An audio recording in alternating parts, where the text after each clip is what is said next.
Good afternoon, Graham, and how are you feeling today? Very well, thank you. Look, the subject I want to talk to you about today is identity provisioning. I'm not really sure I understand what it is and why it's so important to major corporations today. Can you just give me a bit of an overview about what it is and perhaps tell me the sorts of things that I should be thinking about in my organisation?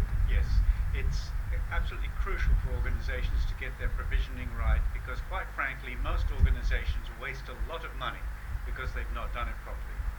Provisioning is to take the information that you're collecting on your employees and your contractors and put it into an identity management system that grants them access to various components within your organization. That could be a computer system, it could be just one application, it could even be the doors that they get access to a controlled area. But you want to tie that into the identity management environment.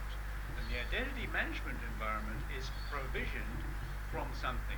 Ideally, the HR system. So if you're collecting all of your information into your human resources system, you should use that to populate your identity management system. Well, that's provisioning. Okay, well that sounds fantastic. But I mean, the reality is, with my organisation, I mean, we have visitors that come, for instance, now they're not in the HR system, and we have contractors, they're not in the HR system, they're in the payroll, but not in the HR system. So how do I overcome that sort of problem? Yes, a classic problem. HR generally only has employees in it. Finance is usually used to actually manage contractors.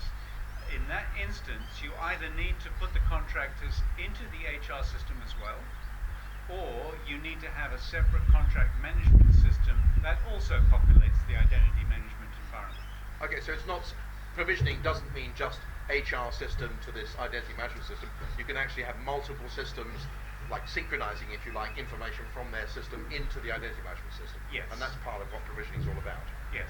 Okay, now that's great, but we've then got another problem where, in fact, of course, I've had staff leave, and then I've got problems like, women get married, so they change their name. We've even had one employee change their sex. Now, how do I overcome those sorts of problems? Okay, ideally, the Human Resources Department should manage identities in your organization. Right. When a female staff member gets married and changes her name, that needs to get reflected via the HR system because obviously payroll must change.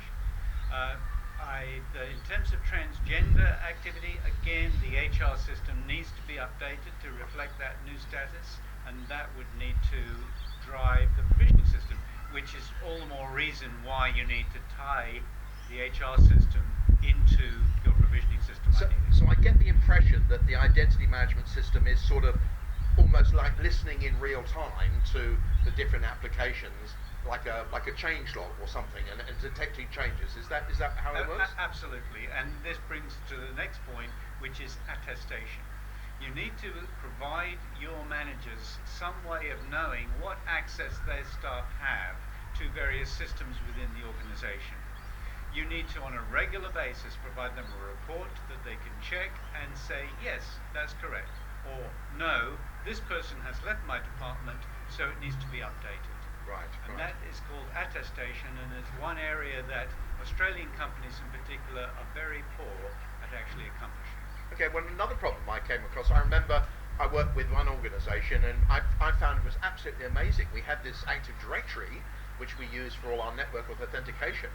But the reality was that the people constantly get added to it, but nobody ever seemed to get deleted off it. And presumably there's a security risk for things like that, where you're not deleting staff. So how do we overcome that with our identity management system? Major issue again is making sure your deprovisioning happens, which means when somebody leaves the organization, you remove their access. Now, generally speaking, most companies are pretty good at stopping the paycheck. So it's another reason why, if you have your HR system tied into your provisioning mechanism, that will automatically deprovision. So you mentioned Active Directory, you need to disable those accounts. Not necessarily delete them right away, because the person might come back in another capacity, but you do need to actually take that account and disable it when they leave the organization. Okay, well look, Graham, that's really great. I'm really pleased with being able to have this chat with you today, and I look forward to having our next cogitation. Thank you.